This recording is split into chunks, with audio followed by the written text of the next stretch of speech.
19 सोने का दरख्त। मुख्तसर जवाब लिखो।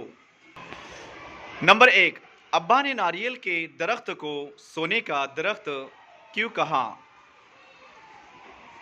जवाब, नारियल का हर हिस्सा किसी ना किसी काम आता है, कोई चीज़ बेकार नहीं जाती, इसीलिए अब्बा ने नारियल के दरख्त को सोने का दरख्त कहा है। नंबर 2, खोपरा किस काम आता है? जवाब, खोपरा खाया जाता है और इसका तेल भी निकाला जाता है। खोपरे से तरह तरह की मिठाइयाँ बनती हैं। नंबर 3, खोपरे के तेल के क्या इस्तेमाल है? जवाब, कुछ लोग खोपरे के तेल को घी की बजाय खाना पकाने में इस्तेमाल करते हैं। खोपरे का तेल सर में लगाने और साबुन बनाने के काम भी आता है।